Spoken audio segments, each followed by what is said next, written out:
Hi folks, Brian Benz here. I'm a cloud advocate at Microsoft, and I'm going to talk to you today about speeding up your ingestion, your embedding of your AI with Cosmos DB, Azure Container Apps, GPUs, and something called Spark.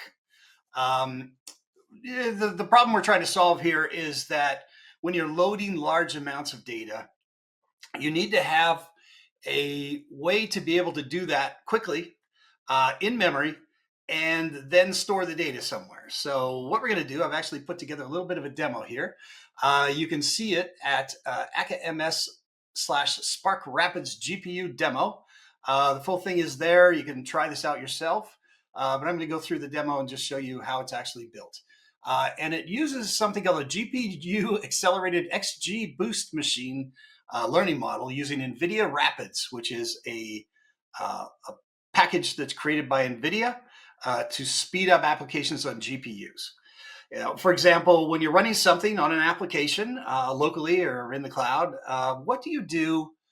Everybody knows you can run things faster on GPUs, but how? How do you actually do that? How do you take advantage of the GPUs? And the NVIDIA Rapids is one way to do it. So there's a tool called Spark. It's an Apache project, so Apache Spark. It's written in Java, and it allows you to do a large amount of in-memory processing of data. So it's perfect for ingestion, embedding of AI.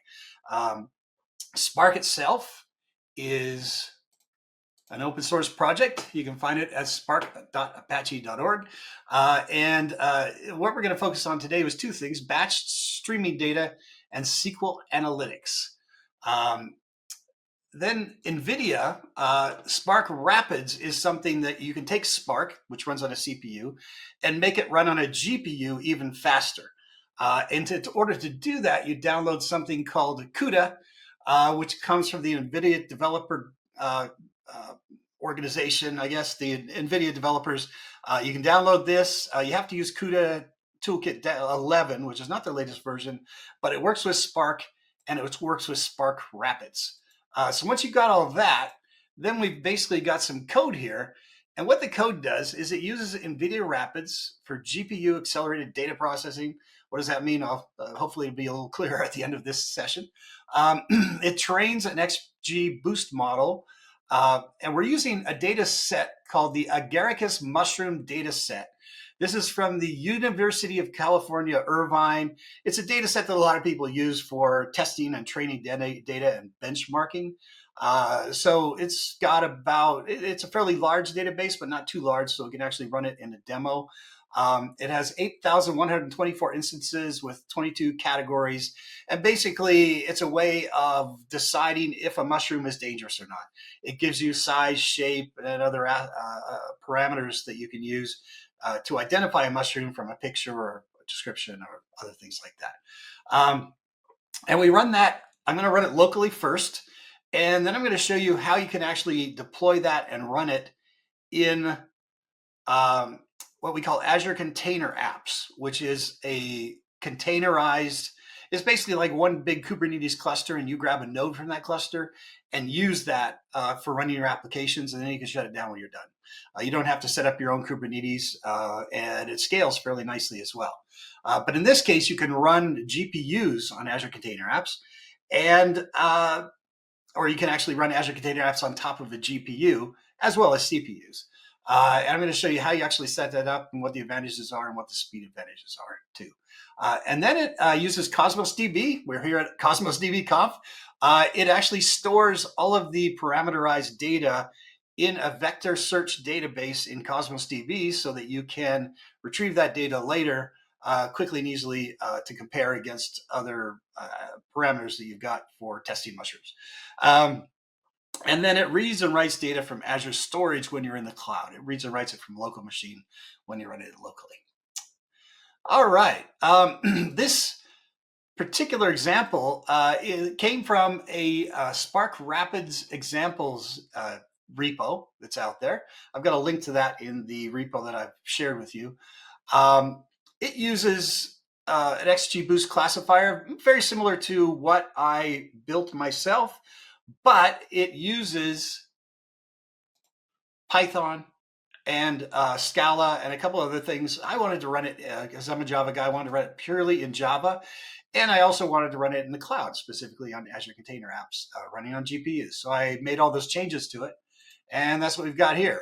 So we've got the Mushroom database. You do need to get an Azure subscription, Azure CLI, Docker, Maven, the Java 11 minimum JDK. I'm using 17, and NVIDIA CUDA drivers when you're going to run this on your local machine. So once you've got all that set up and you've downloaded the repo, I'm going to switch to Visual Studio Code here, and I'm actually going to run a comparison to show you a couple of things. So this comparison actually runs one version in CPU and one version in GPU, saves the actual run times of each one, and compares them with a percentage. Takes a couple seconds, so let's go through what it actually does while that's going. Takes a little more than a couple seconds. I think it's because we're streaming this right now. It actually takes a little longer than normal, but that's okay. It's still going to have percentage-wise similar outcomes. All right, so let's talk about how you actually run this and what it does. Oh, there we go. Okay, it's finished. Okay, so the CPU total time was 31 seconds. So I have a GPU on my local machines, just comes with your graphics processor these days. And I've got my regular processing as well. So I ran the application twice. I ran it the first time with just the CPU without taking advantage of any of the GPU on my machine. And then I ran it with the GPU and we got 2.38 times faster performance on the CPU, which is actually, usually we get a better GPU time, but I think it's because the graphics processor is also being used for streaming right now. So it usually takes 2 or 3 seconds, and it's usually about 10 times faster. So when you're not streaming live for a presentation, you'll actually get better results than that. But yeah, the CPU ran 31 seconds and the GPU ran 13. All right, so let's actually see what that did. If we go over to our code here, let's look at the pom.xml first. So this is a Java application, and it actually creates from a single POM both applications. In this case, we use Java 17, but let's get just to the relevant part here. Here we go. So it's got 2 profiles built into the pom.xml. The first one, it uses the XGBoost4J CPU support, so it does have a little bit of an advantage using, it uses Spark and it uses Rapids, and it loads everything into memory, processes it, does some training, and then saves it to Cosmos DB, and also gives you the results there that you show. Then for GPU support, we actually use XGBoost4J Spark GPU. If you look at this one, it's just XGBoost4J Spark. So that's a package you include. In this case, you do the Spark GPU package. And then you have the Rapids accelerator as well that you don't have for the CPU. Rapids for Spark, and that actually grabs that and builds the version of this that you're going to use for GPU. Then we actually go into the code itself. Let's see, that's called XGBoost Rapids Azure Java. So you can see here, we import a bunch of different packages, including some Cosmos DB client packages, the Spark packages, and a couple others. Then, as you go down into the code, there's some code, the pom.xml, the imports you get from that actually work with the code here to differentiate between the Java and the Java that runs on CPUs and the Java that runs on GPUs. The first thing you do is get the, let's see, if we go through this, you'll see in here that some of this only is enabled, there we go, if use GPU. So the use GPU has NVIDIA Rapids acceleration settings. It uses the SQL plugin and intercepts and accelerates Spark SQL operations using the GPU. It uses data frame operations for actually doing the training and managing everything in memory. So it actually loads the entire data set into memory and then processes it and then creates vector items that you can put in JSON into the Cosmos DB database. And once you've got that, the GPU resource allocation ensures that Spark tasks can use the GPU hardware instead of just the regular stuff. So it adds a little bit more settings to Spark inside of your application when the application is actually built. And let's see. And then you've got the training. The training actually happens with the GPU acceleration or with CPU only. And it tells you how long it takes, and then it produces those stats that you saw earlier. All right, so I don't want to dive too deeply into the code here, but because this is Cosmos DB Conf, I will tell you a little bit about this as well. This is some pretty cool code as well. This code actually has a lot of fail-safes and backups to write to our Cosmos DB database. In the Cosmos DB database, it actually builds a string with predictions, endpoints, keys, database, and container. It builds a JSON object that can then be created into a vector. But it also does some other cool stuff too. It tests the Cosmos DB connection just to make sure that everything's there and everything's running and it's available. And because we're working with large amounts of data, theoretically, with Spark and CUDA and Rapids, it has a couple of different fail-safes. So first of all, it checks to see if the data is already in the container. If the data is already there, it doesn't actually write it, but it does write it out to a file in the file system in this case, or you can write it out to storage if you're working from a cloud service like Azure Container Apps, which I'm going to show you in a little bit. So it creates that vector document, and then if it's a connection success and the data is going to be written to Cosmos DB because it's not there yet, it writes it to Cosmos DB. It actually does that in a batch. Let's go down to that actually relevant code. Yeah, so it writes it in a batch, and it does a batch of 25 items at a time, so that, and there is redundancy and fail-safes and backups. And if something goes wrong with any of this data during the processing, so if one of the batches doesn't work, it will actually create a backup of all the data and put it in your local file system again. So you always have a backup. You don't lose the data. I mean, for this data set, we're handling 8,000 records. It's not a huge amount of data, but it's good for demos. As you can see, it runs in a few seconds. Sometimes you might be crunching data for hours, and you don't necessarily want to have something, if Cosmos DB has a blip and has some problem, you don't want to have to start over. So, or not just Cosmos DB, or your local connection, or anything that in the whole process that has some latency or failed connection. This has a backup for it, and it will actually save everything to a backup file for you. But if it doesn't, it actually creates the vector database and writes it to the data. So that's basically how that works. And the beauty of this is we have one piece of code that can be used through the profiles and through the GPU flags to either run on a CPU or a GPU. So it's easy for maintenance as well. All right, so let's look at how we actually deploy this to the cloud. Let's actually look at the cloud now. So what I've got here, that was running locally on my Visual Studio Code. But what I've done is I've actually deployed all the different components for this out to a resource group on Azure called Benz Rapids XG Boost. We've got a couple of container apps. We've got a container registry, or a couple of container registries. We've got a Cosmos DB account. We've got a storage account, and we've got some log analytics workspaces, so we can actually keep track of what needs to be done here. Okay, so if we dive into the first thing here, this is the container registry, and inside of this registry, this is the CPU Rapids X Boost Reg. And if we look at settings, actually services, repositories, you can see the actual containers here. The CPU latest is sitting there. It's waiting to be used. And this is what we actually use when you deploy things out to Azure Container Apps or any other container-based application like Kubernetes. You have to have some kind of registry to actually deploy them from.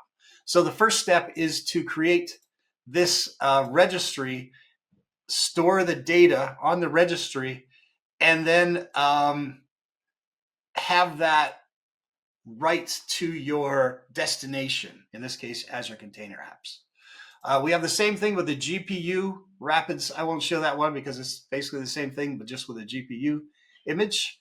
And then we have the Cosmos DB application. Let's go into the Data Explorer. As you can see here, we have one container called vectors.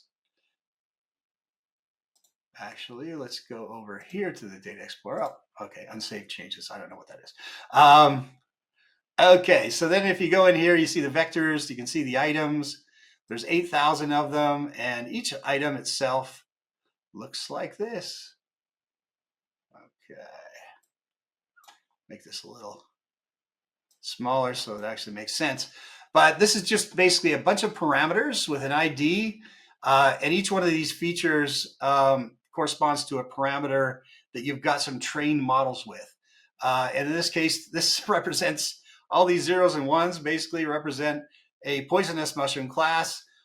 It's from a agaricus data set, and there's some IDs here about what it does. So the idea here is when you're building the application, you use the vector database, which is loaded in Cosmos DB, to build, to run a query first, and then run that against some other large language model, which has bigger set of parameters to figure out if the mushroom is actually poisonous. Maybe you have a large language model that handles images or videos or something like that, and you need to be able to pull in these vectors to say, hey, this video, this mushroom in the video or the picture or this description is most likely poisonous, or is it poisonous or not? You know, that kind of thing. So that's the idea here.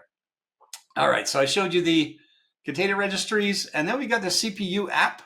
The CPU app itself, in this case, is just a regular app.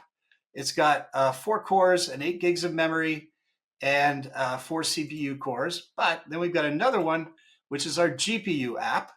And in this case, this one has a slightly different display here, but it says CPU cores, but it's not. It's GPU cores. It's got 8 cores and 56 gigabytes of memory.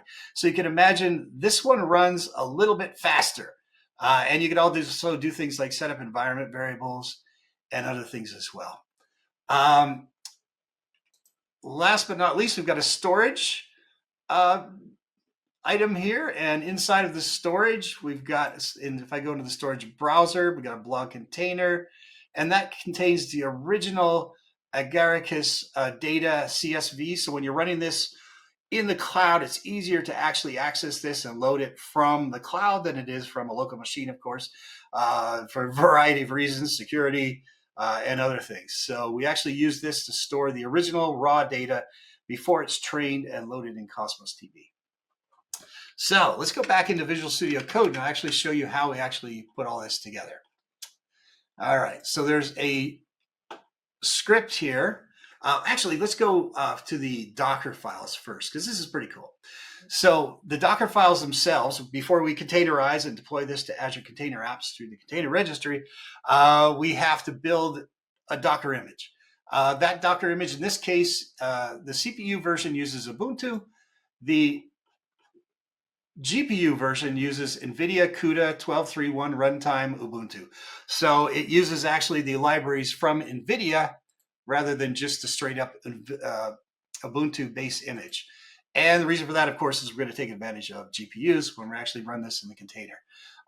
Instead of having to set all those variables that I showed you with the pom.xml, et cetera, this is the way you do it here. You build a base image, and then you actually add some other images down here. Because these are not in a Docker hub, it has to have a actual customized URL to go and retrieve them from Apache, so Spark, and then the Rapids accelerator in Apache Spark as well. You go and get these from a customized repo that grabs these for you. In this case, we're using JDK 21. I highly recommend using JDK 17. I actually had to struggle a lot with this to get it working with 21, but because Spark, the most recent version, is more compatible with 17, hasn't been updated to 21 yet. But you can see here, there's a couple of different things. This one has Spark. This one adds, the GPU one adds the actual Rapids accelerator as well. And then it just actually builds the application and builds a separate application for the GPU and deploys those out to the container registries that I showed you earlier. And to deploy them, we have this deploy to Azure shell script. And basically there's a command here. I had several iterations of this, so this is actually a pretty complicated shell script now. But it deploys using CPU only or GPU only, or you can deploy both. It also it has a bunch of different settings for all of the locations that I showed you earlier, the registries, the Cosmos DB application, the storage account, and then the key and the endpoint for that storage account are stored in environment variables, which you actually put in the Azure Container App or locally. Those are things that obviously you don't want to be displaying or sharing in a open file like this. And then we've got the name of the actual apps you're going to use and the profile name for the, this is the profile name for the GPUs that run on Azure Container Apps. It's a T4 GPU. You can also have G1 or H100 as well. Those are the two different options for running on Azure Container Apps and Kubernetes, by the way. We have an Azure Kubernetes service that runs both of those as well. So it checks to see if I added a flag, which is CPU only or GPU only. Otherwise, it does both. And in this case, we're going to deploy both CPU and GPU versions if I don't put the flag. And then it checks to see if I'm logged into Azure. And for each one of these items, it actually checks to see if the resource group exists or if the resource exists. And if it does, it just skips over that part, which is great because when you're doing these things, it doesn't always work the first time, believe it or not. And this way you can just keep running the thing as you fix things and go along. But let me give you the relevant stuff. This is the resource group, and then we have the container registries that we create. They use the username and password. The other container registry for the GPU, we get the username and password. We store these to environment variables so they don't get exposed anywhere.